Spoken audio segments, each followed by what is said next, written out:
vibe just as you do.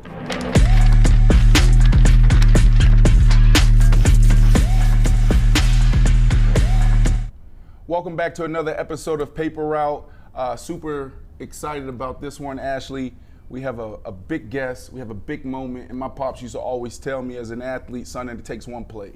And what he was saying was it takes one moment. Whether an athlete or young YouTubers trying to get the next great story. Super excited to be here in Baton Rouge, Louisiana. We're on LSU's beautiful campus. You know what we're here to do. Yeah. How you feel about it? I'm excited. Listen, you know, as a basketball fan, I'm excited. As a woman in sports, I'm extra excited. This is a big moment. Here we go. Yeah. You want to introduce her? I'll let you do the honors. You have the ball. You go ahead. You have the rock. So listen, sometimes as an athlete, you have these moments where your play is legendary, but then the conversation around the moment is even bigger. And to me, that's where GOATs are made. Right? We talk about postseason all the time. We talk about championship. But when you think about some of the greatest athletes and some of the most legendary leaders from sports and entertainment, they've always had to stand up and deal with something. Angel Reese, super excited to have you. Hey, thank you. How do you feel? The last 48 hours, it's unbelievable. It's been a I haven't whirlwind. slept, and I haven't slept more than 10 hours in the last 48, so it's been crazy. But I mean, I'm happy to be in this position, to be somebody that I can stand for a lot of people and that look like me, honestly. So one of the things that I learned while we were here was that you were prepared for this moment, right? You talk about the last 48 hours not being able to sleep, but I go back to your press conference. As a former athlete, a retired athlete, you know, I was always prepared for whatever was supposed to happen on the field or even after. Like, you have to be in somewhat of control. Why was that important for you to actually make that statement? I mean, all season I've been wanting to make a statement because I've been criticized all year about who I am and how I play and how I talk on the court. So I think it was no better moment than now than after winning a national championship. I had the plan. I just need the platform. So I had it, and I had it all written down. I knew what I was going to say, and I just let the rest come from my heart. So, yeah. No, I mean, it was definitely a powerful statement. And I mean, before we start diving into the conversations, and we'll have them in a plethora of different types of conversations, I want to give you your flowers because when I was your age and I was a sophomore in college, you know, you're still trying to figure out who you are, not only as a person, but as a young woman. Right. And there's so much pressure on you, especially as a black woman, on what you should be and how you should be and what you should say and what you shouldn't say. And I know when I was your age, every single thing someone thought about me affected me in some way, shape, or form. Yeah. And I was trying to conform who I was to what everyone's opinion of me, of what I should be. And for you to have the confidence and the composure that you have at this age, and to be able to go out there on that biggest platform and say what you said and mean what you said and not back down from what you said is something you should be so proud of. Yeah. I'm proud of it. Thank you. You know, it's very impactful to see that you have that at such a young age, because I certainly didn't, and I know a lot of women who are in their 30s like me, we didn't have it when we were your age. And if I was on your platform, girl, I might have went back to that locker room and started crying. Thank you. I'm sure it was mixed emotions. Yeah, no, it's crazy. Do you know the moment that you're in right now? No, You I don't? don't. I still don't realize it. Like, I still don't realize I won a national championship. Like, I can't even grasp the feeling because I don't think I've had the time to actually enjoy my moment. Like, I haven't. When you say enjoy it, why not? It's just so much going on. Everybody's coming at me from different directions. I mean, it's hard. I am only 20 years old, and I'm here in Baton Rouge. I mean, my family's back home in Maryland. It's just me, my mom, my brother. So I'm doing a lot of this on my own, and I'm taking a lot of good and the bad by myself. So it's hard. I mean, I don't know. It's just hard, and I don't know what direction to go in. So I'm just trying to be cool with everybody, and it's hard to say no, like you said, but I'm trying to embrace it all. That was one of the things when we had this conversation a few days ago after, LSU won. I said it was unfair that we were even having, these conversations because the focus should be on the dominant performance that you girls had in that game. I mean, that fourth quarter, you turned the Jets on and it was over. And that should be, and of course, there's always going to be discrepancies and, conversations. People are going to talk about officiating and certain things, and that's fine, it's part of the game. But the focus should be you girls, what you accomplished, bringing a championship to this campus, and we're not. We're talking about something so trivial and something that I feel like if this were happening during the men's championship game, we wouldn't even be having this conversation. And that's why I feel like it's unfair. Yeah. Do you, how do I want to ask this question? I actually think that this is a good moment for women's sports. Yeah, and I don't. Sure. This is where we disagree. Yeah. See, really? Yeah. So Okay. tell Yes me, and why no. do you think this is a good moment? Like everything, the good, the bad, the controversy. Like, why do you think it's a I good can moment? see both sides. I mean, I can see the positive, all the attention that the women's basketball is getting, because this whole year I've gotten nothing but a lot of support and so many people saying, like, I turned the basketball game because I wanted to see your team. Like, you guys have brought me to watch women's basketball. A lot of men Right. are not going to turn on the TV and watch women's basketball. It's not interesting. It's not entertaining. But at the same time, why are we going back and forth as women? If we're supposed to be growing the game together, why can't we be together? I feel like we've went into a space where it's black women against white women. Yes. And that's the negative part of it. So I guess you can see both sides. There is a positive and negative. I mean, I'm trying to be on the positive side, but I also have to fight for my people as well. So Is there beef between you and Caitlin? no, there is no beef.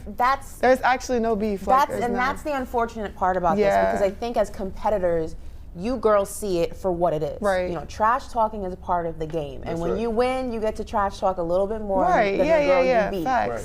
And I think that the athletes within the arena understand that, and other athletes understand it's part of the game. sure. And here we are having a conversation pitting two women who, whenever you girls make the decision to enter the W, it's going to be a fantastic day because you are exactly what the league needs, and you're going to be what helps push it forward.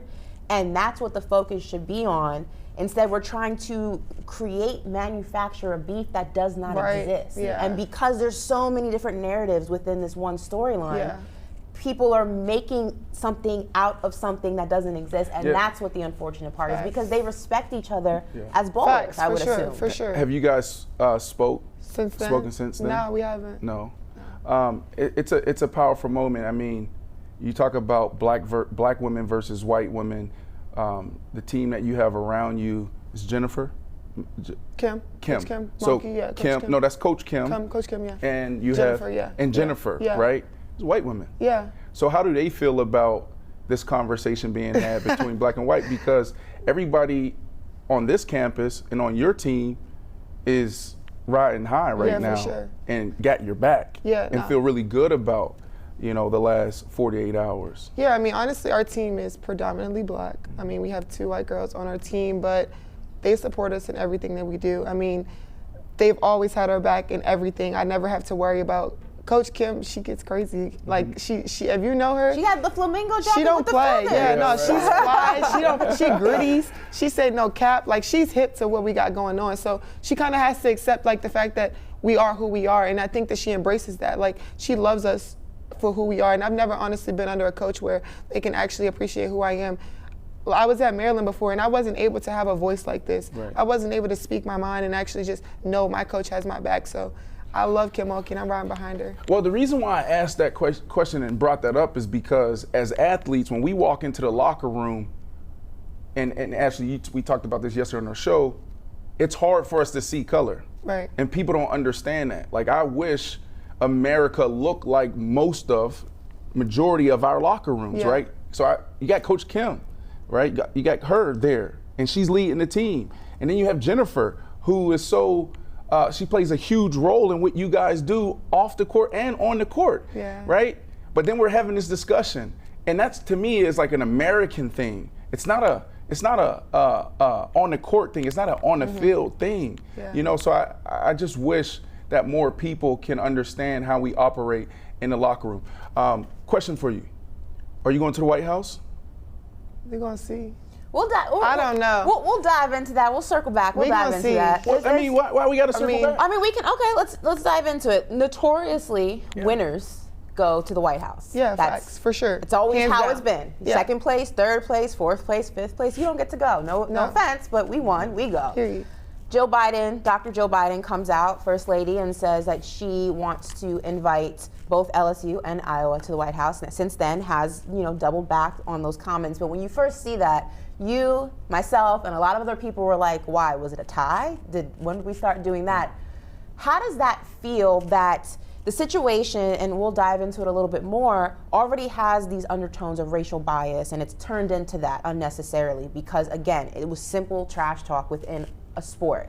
It's turned into a racial thing, and now you have the First Lady saying she's going to invite the runner-up to the White House. How does that feel, knowing that that's never been done, and in this situation, now there's an exception possibly being made? I just know if the roles were reversed, it wouldn't be the same. If we were to lose, we would not be getting invited to the White House. And I remember she made a comment about both teams should be invited because it was sportsmanship. And I'm like, are you saying that because of what I did and that stuff like that? It bothers me because you are a woman at the end of the day, white, black, it doesn't matter. You're a woman. You're supposed to be standing behind us before anything. So it's hard to see things like that and not to comment back on it. But at the same time, I have the platform right now where I can speak out, and a lot of people have had my back through it. So I'm proud to be in a situation like this, and nobody's giving her grace right now. Trust me, nobody's giving her grace, and that's why she's trying to backtrack on what she said. So there's this narrative that, it's not always about race, that we make it about race. And it's in our heads. It's an imaginary thing. It's sports is unifying. Sports is colorist, and that's an ideal way of thinking about it. But in this situation here, you see it's not the case. And I wonder if going into the situation and knowing all the eyes and the spotlight that was going to be on this game, could you ever fathom that it would turn into this? No. I don't. I mean, to think about it, when you came to the game, were you coming to see that one team win, or were you coming to see everybody win? And it's just hard to see that because we worked just as hard as Iowa did. And I just know if the roles were reversed, it would not be the same. So it's hard for me to even imagine what in your mind even thought for you to process of bringing both teams there. Last night, San Diego State lost. I didn't see her say, oh, San Diego State is coming as well. That's weird. That's weird to me. So it's a double deficit. It's being crazy. a woman and it's being a black woman. That's right. I mean, I'm sitting here and I'm really trying to listen and learn, right? Because a woman's experience is totally different than a man's experience. Sure, yeah. A black woman's experience is totally different than everybody's experience, right? Yeah. So I'm really trying to listen because it is so true. If you turn on the games on Sunday, all we're doing is trying to make fun of the next guy, right? So Tyreek Hill, if he's playing against Justin Jefferson, he's going to do the gritty. Right, yeah. A cornerback shuts down Justin Jefferson, he's going to do the gritty. Right? Someone's playing against Aaron Rodgers, they're going to throw up the discount double check. Right, yeah. But in y'all's sport, it's totally different. I truly believe that this is a defining moment, not in sports, but in women's sports. Ashley, that's why I think that the good and the bad is going to help push the game forward. I think there was an all-time record in it was 9.9 million viewers, and on ESPN Plus, it was the most viewed college event, male or female, ever. Right. So it's for people who say nobody watches women's sports, nobody watches women play basketball, women play softball, women play that. Obviously, it's not true. It was so good. I mean, just the storylines, and I'm glad that you and Caitlin are on the same page, and there's no beef there. It's all just competitive spirit, competitive spirit. Let's dive into that conversation. Yep. Let's talk about the gesture seen around the world. Apparently, that this is so offensive that we're having these in-depth, conversations about it. Caitlin did it against South Carolina. Yeah. And everyone celebrated her for it, and I was one of the people who thought it was cool. I loved it. I'm here for trash talk. I love it, especially when women get into, that mode and they're like, we're ballers too. We can hoop or we can do whatever the men can do. We got that same energy. Love it. You do it. Absolutely loved it. But the results and the acceptance of it were drastically different. Yeah. And I know people like to say that, or what is your pushback against the people who say, well, it's different. She did it when she was up, you know, and she did it to the bench, and she did it in the game, and you did it, you know, you sought her out and you did it. What is your pushback against the people who are using that as the justification for how they've responded to you doing the exact same hand gesture differently than how they've seen her do it? It's no excuse. I don't think that there's an excuse for that. I mean, but the thing is, I've had a narrative all year where they told me I was too hood, I was too ghetto, she plays dirty, she plays too hard.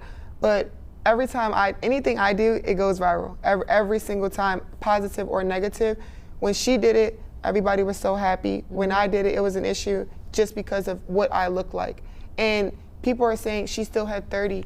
They lost. And then they lost, and we won, and we celebrate how we want to celebrate. And that's just, I'm passionate about my teammates, and those South Carolina girls, they're my girls, and they SEC girls, so nobody's gonna disrespect them, and they also disrespected my teammate Alexis before the game.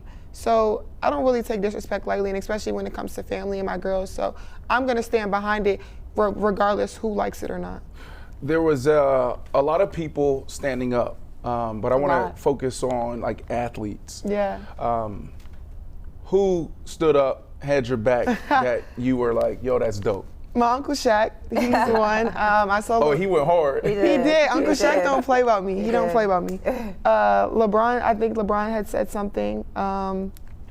Your boy Mitchell, he said something. There was a lot of people.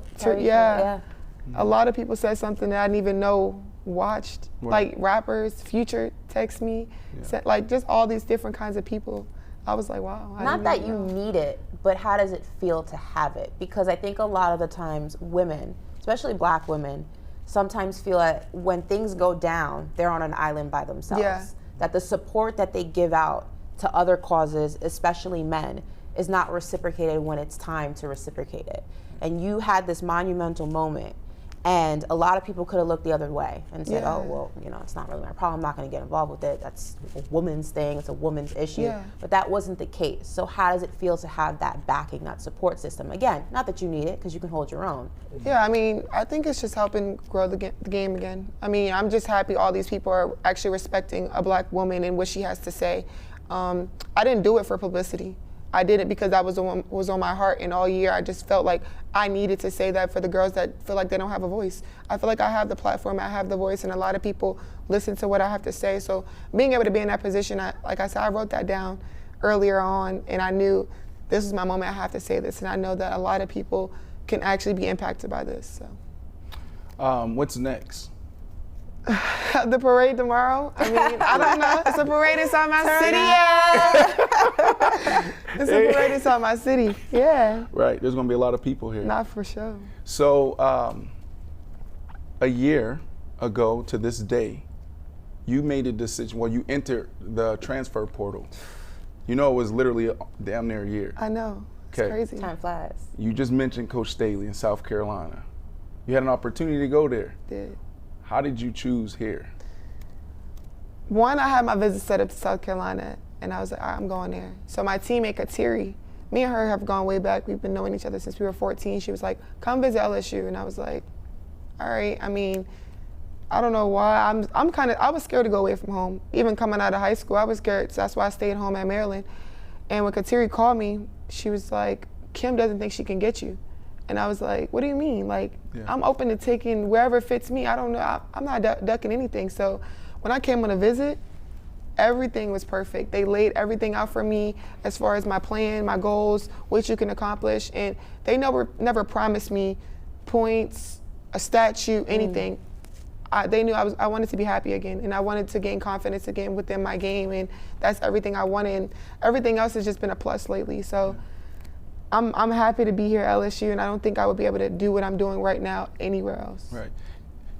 Can you speak to that when you just said confidence? I feel like, well, obviously, a lot of people say this. Sports is a microcosm of society, right? Confidence is a big thing, whether you're an athlete or, you know, a nurse or at-home dad, at-home mom. You have to make sure you fight for your confidence every single day. Like, if you don't have it, life's going to be hard. People see you in this moment, and they're celebrating you. but they don't understand what you went through Facts. your freshman and sophomore year. Can you speak a little bit about going to your hometown school, right, and how things transpired before you entered the transfer portal? So freshman year, I had a lot of expectations. I was supposed to be Big Ten Player of the Year. Until my 4th game, I broke my foot, so I didn't play 14 games.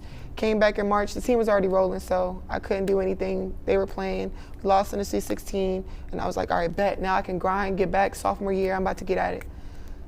8 months from my first foot surgery, 8 months later, I had to get another surgery. I had a rod put into my leg, so I have a rod going through my leg because I had a shin splint. So I'm like, my confidence completely dropped. I'm like, do I want to play basketball anymore? Like, back to back, I have high expectations. Everybody thinks I'm going to do this, and I don't even believe I can do it anymore because I just thought I had gained my love for the game back, and then I'll lose it again. So I made USA Basketball right before I had to get surgery, and I had to make a decision, was I going to go back or just get surgery and get ready for the season? I was like, let me get ready for the season. Had surgery in July, came back in about August, September. I wasn't starting going into my sophomore year, and finally I got the opportunity to start, and since then I just went skyrocket. I think I averaged 17 and 10 my sophomore year, and then I was like, this might be my time to go. I think I've done everything I can do at Maryland, and I've grown, and mentally as a woman, I feel like I've been into a spot where I've been at my lowest. Now where can I go? And I had to trust God. I took the scariest step of my life, going away from home. I've only had my mom and my brother. Going thousands of miles away, I was scared, but I don't think if I didn't take this step in life, I would be in this position I'm in right now. You speak on that confidence, and going back to what we said earlier, you know, being a young woman, there are so many things that are constantly on attack, you know, of that confidence. There are so many things that are constantly making you question yourself, that are only there to make you question yourself and strip away at that confidence. Every stage in your life, that gets bigger and bigger. Yeah. And now you are fresh off a national championship. That spotlight is going to be different. There are going to be a lot more people who want to tear you down than lift you up. And that's the unfortunate reality of the world we live in, especially the sports world, where, you know, for all of the things that they have done so well and the progressions that we have made as a society and within sports, it's still highly misogynistic. Right. How do you protect that confidence to let it continue to grow and to not be affected? I trust God. I mean, every day I pray for the good days and the bad days, and I have a great support system behind it. I don't read a lot of negative things. I mean, I think it comes when it comes, but I have so many people that support me and have my back. I know that what I'm doing is right. I know what I'm doing is right, and it can help a lot of people. And imagine if I didn't say this stuff. Right. I probably wouldn't be talking to y'all right now. Right. I wouldn't be able to be impacted by so many people. So I'm glad I'm able to have this and being able to talk and help people. So. And you're good for a clap back on Twitter. Oh, period. Yeah. Okay. My mama is too. My mama is too. Does it get exhausting? Does it get hard? Yes. Yes. Can you speak to that? Because like as an athlete, you try to eliminate distractions, and it's hard to take in any type of negativity because it stays with you in a lot of areas. So you try not to. But right now you're in this moment where you have half of the United States or half of the world rolling with you and rocking with you, and then there's another half that's like, yo, this is like you said, a thug, or this is and it's hard distasteful. because social media sometimes makes you feel like the world's a lot smaller than what it actually is. And I'm guilty. And I know you're guilty of feeling like that sometimes. All those comments come at you. Yeah. And you feel like that's the majority of the world. Because it's so close in proximity to you, you forget it's such a small piece of the population. Do you feel you need, because it can be exhausting, do you feel like you need a little break, or are you going to keep going? No, I need a break. But I understand I have a brand. Like, at the space I'm in right now, NIL is where it is right now. I mean, that could dictate how long I stay in college right now. And just being able to know, like, I have to protect my brand, and everything I post right now is being watched. It's a magnifying glass at everything I do. So yes, I try to take a break as much as I can, but I still got to get this money. So what's that line for you? Because as individuals, you want to protect your dignity. When someone comes out of pocket, your natural reaction is to pop back because you're coming for my character. You're not talking about my game. You're not talking about my shoes. You're not talking about something trivial. You're talking about me. And I know that I struggle with that. Brandon, I know you've struggled with that, where it's like, where's that line? Where, okay, I'm a brand, I'm an enterprise, I have a lot more to lose than the person coming at me, but I don't take disrespect lightly. Like you said, where's that line for you? I mean, honestly, I think my most respectful way of saying it is when I do things like that. That's my most respectful way of doing it. I mean, there's so many things I can definitely say, but I feel like a lot of people do have my back, and knowing that I have so many people that do have my back, I don't really worry about the negative when it comes to that. But when I do come out and say certain things about how I feel, I think that's the positive way of saying it instead of just trying to clap back at everybody. What I'm impressed with is that you were prepared for this moment, right? All year, you took notes. I keep talking about athletes, but we say we don't hear the noise. We say we don't read the negative. But the Kobe Bryants of the world, the Michael Jordans of the world, the LeBron James of the world, the Patrick Mahomes of the world, the Angel Reeses of the world, you know what y'all do? Y'all take notes, right? And y'all use it as fuel. And then when that moment was presented to you, you were prepared in the press conference. You were strategic. You were calculated, right? And it was so clear and concise. That's what I'm impressed with, because it is hard when you see all of these things happen and how to navigate through it, how to respond. Even the whole White House thing, did you sit back with your team before you responded to it? Because a lot of people loved exactly how you showed up. You showed up unapologetically. I know you love that word right now. Me too. And you showed up as yourself. You didn't go out there and put some political statement out there. No. You said, we're not coming, period. Period. Right? How calculated was that? Did you have people sitting around and like, hey, how should we respond? No, that to was this? from the heart. That was from the mind. It was that. That was what it was in the moment. I mean, as soon as that happened, we hit the group chat like, what we doing? Y'all trying to go? Like what? Because if y'all don't, we not going. And my coach, she's telling us, just be patient. She got this, and that's why she came out with that statement this morning. We made a lot of phone calls, and that's why she wants to come out and apologize. But at the same time, the damage is I done. don't accept I'm not gonna lie to you. I don't accept the apology because of you said what you Jill said. Biden. First lady. The wife. First lady. You said what First you lady. said, and you meant what I you said what I said, and you can't go back on certain things that you say. I mean, you felt like they should have came because of sportsmanship, right? They can have that spot. Like, we'll go to the Obamas. We'll see. I'm gonna see Michelle. I'm gonna see Barack. Hold on. So did you guys speak to the First Lady? No, apparently she was supposed to come to our locker room before the game, but we said no. Before the game? Yeah, she was supposed to come to our locker room and go to Iowa's locker room. I don't know if she talked to them. I don't know if she did, but we said we didn't want to. We didn't want her coming to the locker room. I think Joe Biden had put somebody else to win a national championship. He didn't put us on his bracket to get out of Baton Rouge. So I was like, bet. Oh, you weren't even on the bracket. We weren't even out of. No, we didn't even get out of Baton Rouge. I think that he said we were going to lose to Michigan or something. Does LSU right now? I mean, I love it. You talk about the group chat. Do you girls feel like you right now are the most disrespected national champions, like in recent We're the most history? hated. We are most hated. It's insane. And you love it. I love it. She's in her villain mode. I love it. It's insane to I love me that, it. like, you can hate on a team throughout the whole tournament and say, oh, they're not going to win. All year, though. Right, all year. Yes. Totally. You can hate on a team the whole tournament and be like, they're not going to win. They're not going to win. They're not going to win. But when they finally win, what do you most say of the now? time you say, all right, they won. I got to give them respect. But it seems like, and again, this goes back to that moment, that game, that hand gesture, how it's completely changed the course of the way that we have always done things, and that is celebrate and uplift the winners. So it's hard. I mean, when you hear people say it's not about race, do you say, okay, then what is it about? Because nothing else makes sense? No, look, I do. Like, everything LSU has done, they downplayed all year. Our out-of-conference schedule was weak. The SEC was weak. Mind you, 4 teams were still to the Sweet 16 going into the Elite 8. So you saying all these things, Coach Mulkey is a racist, all this stuff. She has a team full of black women that stand on her and stand behind her back. You have Didi, Taya, all of them coming from Baylor. She was at Baylor. They don't go to Baylor. They come to LSU to support her just to see everything we got all year. I knew what was coming. I knew they were not going to be satisfied because now what they're saying is they won't do it again next year. And I think that just leaves a target on our back, and I think that keeps us humble because all year it was like, we ain't got nothing to lose. And everybody said we wasn't supposed to make it here.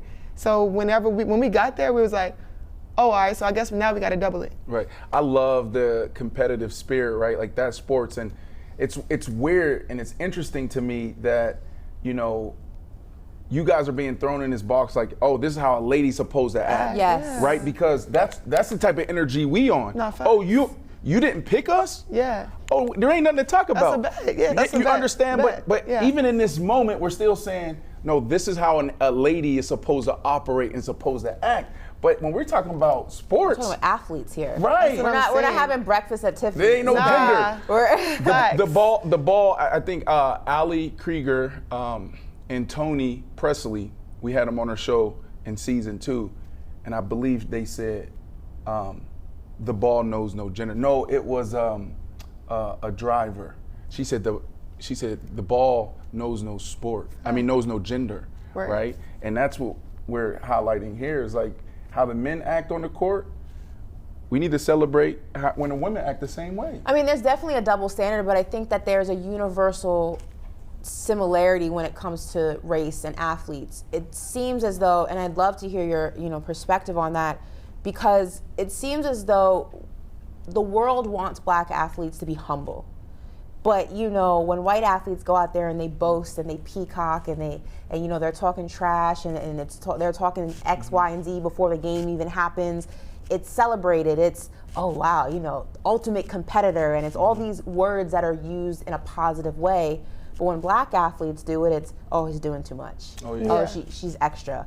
Oh, she's loud. Oh, he's ghetto. Yeah. Why do you think there's this constant need to humble black athletes? I don't know. I actually really don't know. The crazy thing is I have a brother. He plays at the University of Maryland. He's on the men's basketball team. So he talks trash. And to be able to see, he'll say, give me that, ish. And he won't get a tech. And to see that, like, me and my brother have always worked hard. We've worked out together all our lives. We've done everything together. And then when you get to a point where we're both at the same level in college, he can get away with things that I can't get away with. It kind of makes me look at my brother like, damn, can I get some grace sometimes? Right. So, but the thing is, I think a lot of black men and a lot of black women, we support each other. And that's why sometimes it's hard, because I don't like to see when black people tear each other down. And it's hard to see that. We also had to go through that this year when LSU played South Carolina. It was a big thing. Mm-hmm. And they were even saying things about South Carolina before the Iowa game, that they were too hood. It was going to be a bar fight. And just seeing things like that. And I think we have a good back. I think a lot of people back us up, so I think we're going to be fine. There's even differences in the way that the game is called. No, so literally, yeah. If you watch, because I watched LSU all season, and if you watch, in moments where, you're showboating or you get a tech, you'll hear the color commentators say, oh, well, Angela will let her emotions get the best of her, Right. but you flip to the men, and it's like, oh, he's in his zone. It's a moment. Yeah, it was a tech, but, Right. he's competing. It's a drastic difference in the way that men and women are talked about within the game. Yeah. Not just basketball, across all sports. And I wonder, this is a great question for you. Is there any way of bridging that gap? How do you change that narrative? Because now it's not just the fans, now it's not just social media. There are drastic differences in the way it's even talked about when there are people who are supposed to report on the game in a universal way, and there's still bias, gender bias in those conversations. Yeah, I think America got caught with its pants down, right? This moment, right, your moment,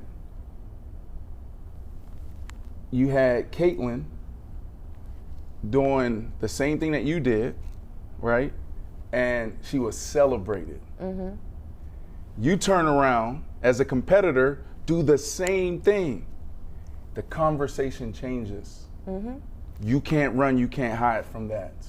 Like, we have to have this conversation. So when you ask me, how do we bridge the gap? It's not even about that. It's like, it exists.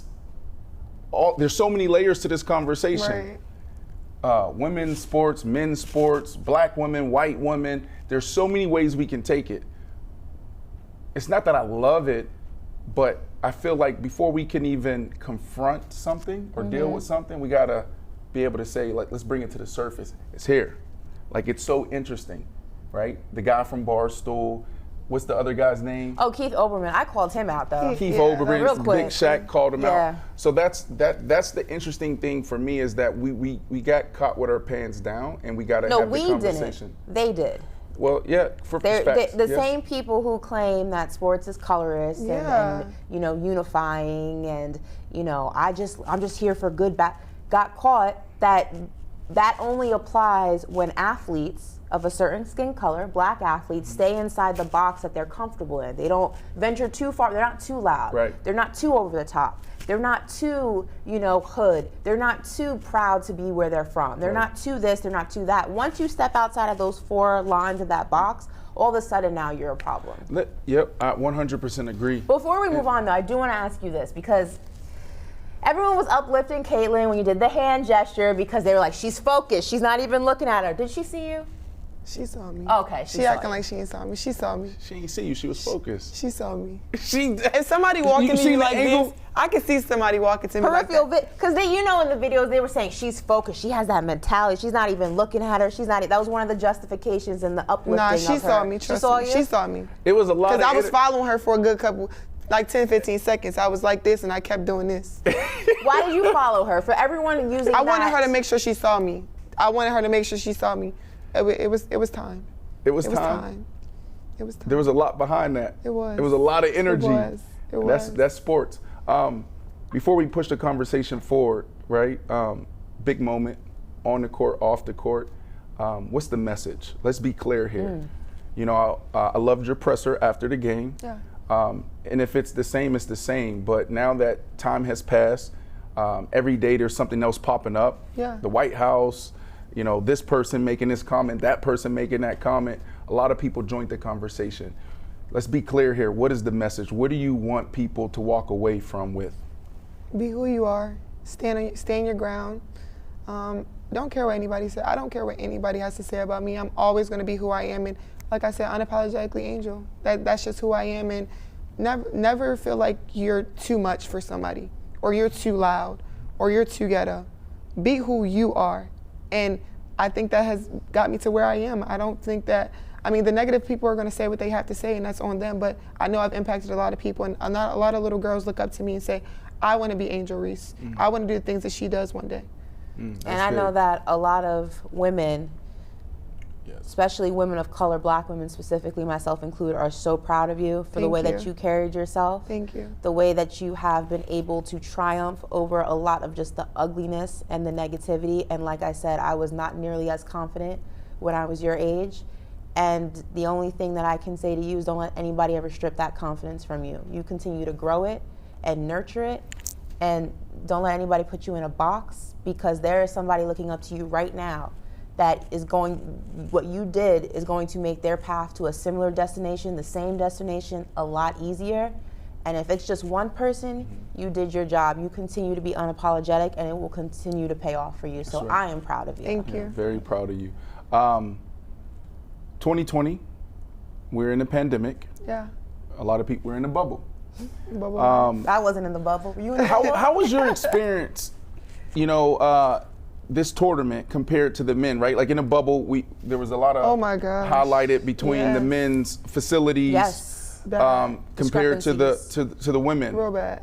Did they get it right this year? I didn't really see what the men got. I think the food and stuff was better, Yeah. because now we're getting per diem and stuff, so we ain't got to worry about eating that food. But Yeah. I think it was definitely much better. Them putting the March Madness instead of Women's March Madness on the courts, I think that was just a start. To see how many viewers we're getting now, that's another thing. So it was definitely bad 2020. I remember the weight room, the gear that we were getting, the Atrocious. food was crazy. Yeah, it was bad. Right. Is there room for improvement? Oh, there's always room for improvement. I think the gear for sure is something that we can definitely improve on. I think it definitely was better for sure. I've seen growth, so I'm just happy there is growth. Yeah. Earlier, you talked about Neil, your brand. Yeah. And that determining how long you stay in college. Yeah, for sure. You're eligible to go to the WNBA, right? No. You're I have not? 2 years. I have to at least graduate. Technically a junior. I'm a sophomore, but I'm a junior too. So what's the rule? 2 years. You have to graduate college. You have to graduate or be 22 to go to the draft. Yeah. So I'm not 22 or I haven't graduated.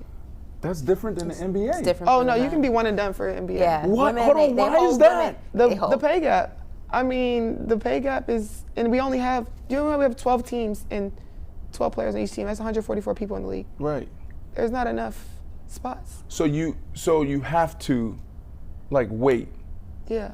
Wow. And the But way even- Is that fair? Is that fair? I mean, it I don't- kind of makes sense to me when you say you only have 12 teams, you have 12 spots, Yeah. right? So like we can't just flood, the draft every single year Yeah, with right. all these new players. So I can understand that, but like something doesn't seem fair to me. But I think, even with NIL now in the picture and knowing the drastic discrepancy between what yes. men and women make professionally, literally.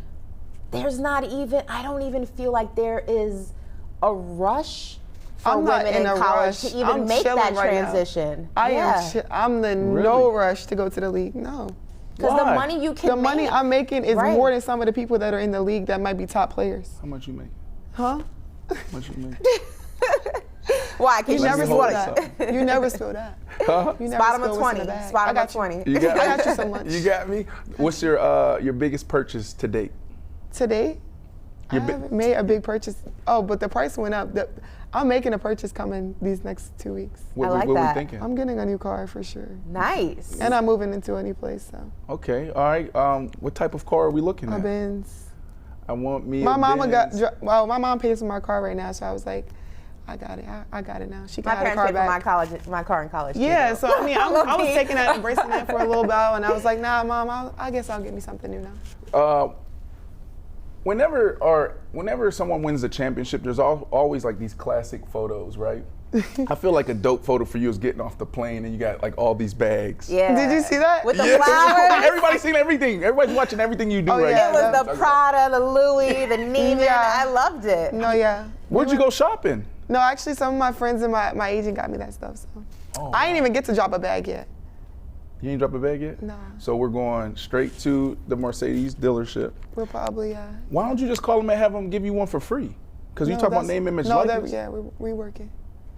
Well, listen, you call yourself the Bayou Barbie, which I absolutely The love. Barbie. Lashes, edges laid. Also had to explain to Brandon the difference between wig glue and edge control because he didn't know the difference. Oh my God! If you put on one, Yeah, he did not know the difference. And I said, there's a drastic difference, sir. You don't have any kids, Yeah, I do. You have a daughter? Yeah, I do. She's so 8. you better get it right. I told him. If you put some Ziggy. glue on her I told hair, that wouldn't be good for her going to school. I just need them baby hairs sitting right. You know how to do? No, not yet. Oh, you gotta okay. teach me. So, Okay. so what's the difference? Well, okay, wig glue, first of all, is drastically stronger. Drastically stronger. Can't do that. You want Drastically something stronger. to hold. Yes. Right. Yeah, that's for like holding all day. Like a whole all- scalp. Yeah, worth of you're holding hair. a whole Yeah. like unit. Edge like- controls just the front, Just the little, front, little yeah. front. I mean, I've always been somebody who has never understood why beauty brands, hair care brands, are not investing into females Literally, yeah. who play college sports because a lot of the times lashes done, nails done, Facts. and you're still out there doing, just incredible things, court, field, wherever it is that you are. Have you been reached out to by any beauty brands who want? Yes, definitely. Yes? I'm definitely going to be working lashes and stuff off season. Actually, some of the hair I wear is from a girl, Taya Cooper. She got Oh, the hair yeah? from me. Yeah, so she been helping me a lot of stuff. A lot of the older girls, like, they've been helping me a lot with this stuff, and they're starting their own brand. So I'm definitely going to be repping that stuff. So a lot of brands have definitely reached out now, especially the black-owned brand. Love that. They have definitely done that. So last week, Deshaun Jackson was on Paper Route, and we had this classic debate, and a lot of people that watch our show say I got cooked, right? Because we were talking about name, image, name, image, likeness. We had Shador Sanders yeah. on. We were talking about Bronny James, and basically, I was on the side of the argument where someone like you can start your own brand, your own Yeah. product, own hair care line, skin care line. They're saying no one's thinking about that. They're just going to take the brand deal or the easy No. money. It's not quite how we said it. So It's not you how- have let's say you have L'Oreal over here or Sephora, like is that still You a said thing? L'Oreal? Yeah, L'Oreal. Is that L'Oreal. You said L'Oreal. It's L'Oreal. Same L'Oreal. thing. So you have them Okay. over here, Okay. You have Sunday to Sunday over here. Okay. And then you have an opportunity to launch your own brand, right? And own it and grow I'm it. building my brand.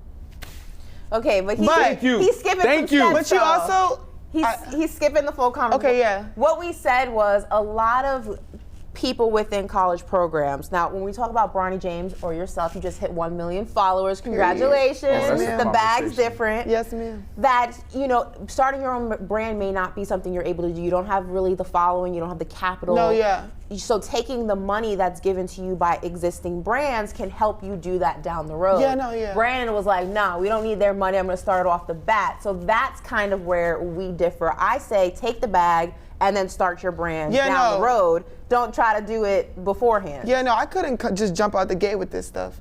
I've been in IO now for what? It's been 2 years now? Yeah. So my first year, I was just taking money. I was going anything, and now, like, I have to say no to certain things that I don't like or don't want to put on my Instagram. I don't think that's just value for me. Yeah. So I think all money is not good money.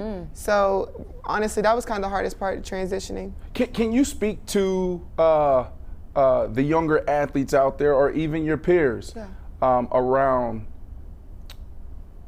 their approach to the business off the court, off the field, off the, the pitch, right? Because I feel like now, this whole movement, NIL movement, some athletes are putting the fame before the game or the money before the game, right? Oh my So God. like, what have you learned as pretty much a pioneer in this whole movement, and can share with the younger athletes or your peers? Okay, so first, my biggest thing going into the NIL thing, I think, was understanding, like, some people are going to get deals based off looks. Their game may not speak for anything that they have going on. There's a lot of people that are getting big NIL deals and don't produce anything or don't put as much work into what we do that are actually doing both. So I think productivity on the court and then going into looks, I think that's how brands should do it. I mean, of course, somebody that may have pull, I mean, Bronny is a good player, but he's going to get a deal regardless of just because of his name, rather than a player that's maybe like my teammate Alexis. She's a great basketball player, but she may not have all the resources as the platform to do it. So I just feel like productivity, I think that should go first when the brands are coming at you. Like, why are you not offering somebody that is getting buckets, not just the one that looks cute? But I guess it goes into the brand stuff. But for me, going into the NIL, I was just wanting to find my niche, my thing. My thing is I'm the Barbie. Like, nails, lashes, hair, all that. That's me. Like, that's who I am going to be. You can't be this. You have to make yourself different from everybody else. Yeah. You can't always be the same person. And people always ask me, how do you get deals? How do you get deals? I was like, I'm just me. Like, I just be who I am. Have you ever found yourself distracted chasing the business off the court? Nah, the lady I work with, she's great. She makes sure everything is good. I take breaks because, especially during March Madness, I was like, I'm locked in from this date to this date.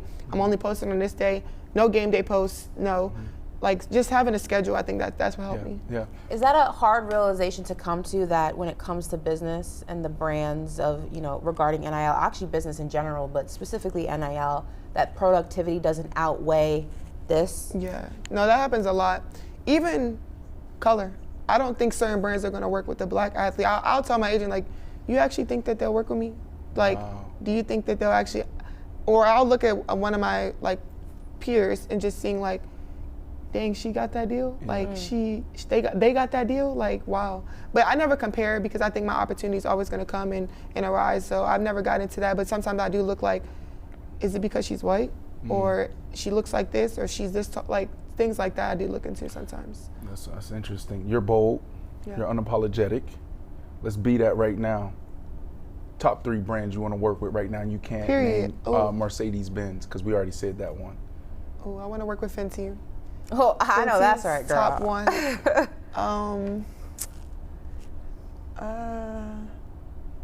That's like my top. I don't really have. Fenty does. Fenty is like everything. Fenty. That's She got beauty and like. the I think, clothing. I think clothing pattern stuff. beauty would be a good one for you too, with the Yeah. edges and the Yeah, ribbons no. and I stuff need. like I want to that. make my own edge control. Yeah. That's something for like, that's my next Listen, big girl, thing. if it can last you a whole game. basketball That's game, what I'm saying. sign I me need up, because something. some of this I'm a edge control is not not hitting it. the way Yeah, it should. There's okay? there's a brother in this space. He came from Procter and Gamble. His name is Keenan Beasley. Yeah. He's into some of those things. Yeah. Connect you with him. I love that. Yeah.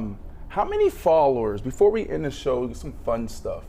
How many followers have you gained over the last 3 days? A whole lot of them. Let me just tell you, I came to LSU with 70K followers. Wow. I came to LSU. A year ago. Not even a year. In August. Not even a year ago. Yeah. Not How many even- followers? I came here with 70K followers on Instagram. Yeah. And now I have 1.1 million, maybe. Wow. Yeah. The last 3 days is the biggest jump? I think it all started when I did the shoe block. When I blocked the shoe with one hand, and then I came out and said what I said then. And then I did the dance when I got the N1. And then this, those were my like biggest 3 moments within my year of the shoe. Which is funny because everyone on there on social media is trying to make it, trying to bash you and make it a negative thing. Yeah. But listen, to get into that bag. now it's 1 million, so now the bag's different. So thank you. Thank you, guys. Thank you for it. Who's some of your like the coolest followers that you have, like big names? Like, dang, this person just followed me. Drake, that was my biggest. I was like, oh my God, Drake followed me. Does Drake follow you? Nah, Drake don't follow me. Drake follow you? No. Okay. Okay, so you got Drake number one. I wasn't expecting Drake to follow me, so. I love Kevin Durant. That's my KD. favorite player. Dang, I've had so many. Beyonce? She don't follow nobody. Beyonce ain't following nobody. DJ Khaled? No. Do you remember when I followed you? I think was I in Maryland? Yeah, Yes. I think so. Yes. Yeah, I was at Early. Maryland when you followed Just me. threw your name in there. I think Beyonce, DJ Khaled, yeah. Brandon Marshall. Brandon Marshall, You yeah. know Just dropped No, that after you followed me, tidbit I was in like, there. okay, like what we going on the I'm going on the show or what's going on? There you go. I was like, I need to get on the show. I just like how you finagled No, your way I just in want to there. say, Drake. I was first. No, you was. You know what I'm saying? Future, Khaled. Who else? Nah, you you say? was. Yeah. Beyonce. I was first. The Beehive will come for you. Don't come for Beyonce. Beyonce, I was first. Who else? Who else? Wayne. Lil Wayne. Did I follow you before Wayne? Yeah. What about Shaq? Did he follow you before Shaq? Shaq I had his number, Ben had his number. He just started following me 2 days ago. Uncle Shaq was acting out. I was like, They call me Soulja Boy. why? They'll probably do this too, because I'm always first. Okay. Before we let you go, I want you to fill in this blank for me.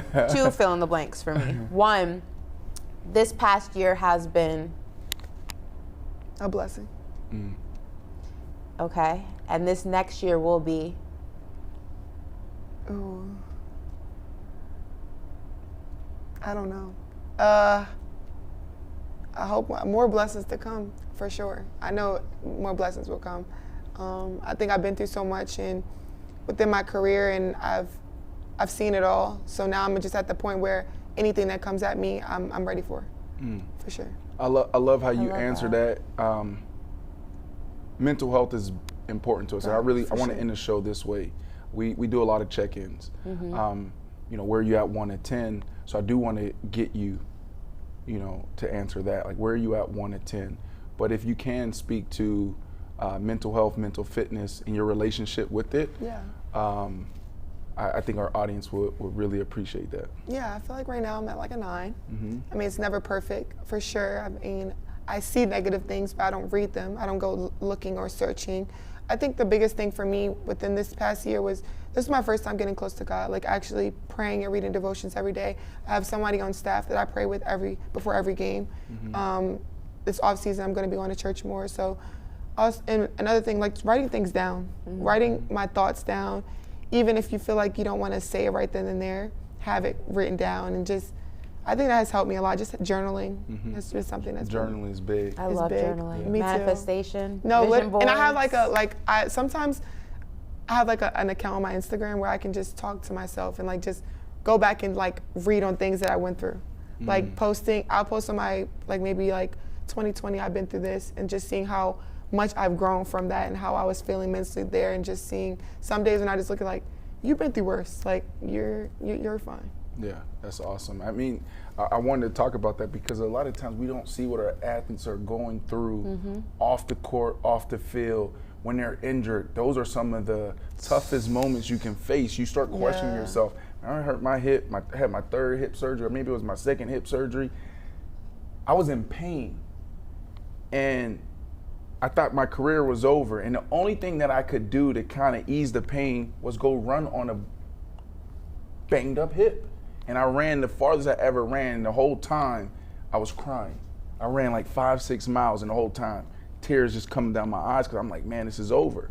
And I was trying to will myself to health and back on the field, right? And there's a lot of athletes that go through it, you know. So every time I see one of our athletes go down, like I always try to, you know, reach out. But of course, a lot of us have people hitting us up and pulling on us. So, you know, mental health is a big thing. Sure. We talk about it all the time. Ashley, you know, you take care of yourself with Pilates and Oh my God, I want to try Pilates. Pilates That's is her thing. amazing, Is it? girl. Yes. Really? I want to Every go. day. Tone my body. You go every day? No, I go twice a week. Don't exaggerate. It's every day. Do you like It's it not. though? I do. I do it in between like weight training Okay, also. So yeah. I wouldn't recommend that being your only form of exercise. No, I need which it's something not. new, like, but I mean, it's I'm taking great. my Like time the off way right you now. see your Yeah. body transforming. You're Really? using muscles that like you never even knew existed. How and long have you just- been doing it?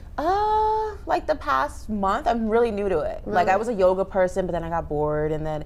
But yeah, Pilates is great. I'm gonna try You that. should do I'm it. gonna It's try great, and it. it's just I you need go in there. It's something new. tranquil. It's just 50 minutes, just you, the machine. It's, Do you have like we have one here that's like with hot yoga, like it's Lo- like yes. Yes, hot yoga is What is amazing. it called? It's like a place that I forgot what it's called. You're probably talking about like True Fusion or something like that. I think there's a place around here that they have like something like that. Yeah, I love hot yoga. Yeah.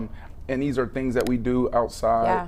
of the resistance Yeah, yeah, training, yeah. the Yeah, just- jumping, and all of yeah. that other stuff that we do. Amazing show. amazing show. You are our second athlete to grace Paper Route. First woman though. Oh, thank you. That's right. A lot of firsts. You're just like me, a lot of firsts. Oh my gosh. Make sure you guys subscribe. Make sure you guys comment, like, follow us on Instagram, TikTok. Follow our beautiful ladies here as well. Support is needed. And then when you launch your brand, we would love to make sure we celebrate that and highlight that. And we're going to push all the traffic there because I think you should start your own products and not partner with all these other brands. And when you launch that edge control, sign me up. I'm gonna. Oh yeah, you're gonna be my first model. There you go. Here we go. Paper Route. See Thank you you guys guys. tomorrow. Love.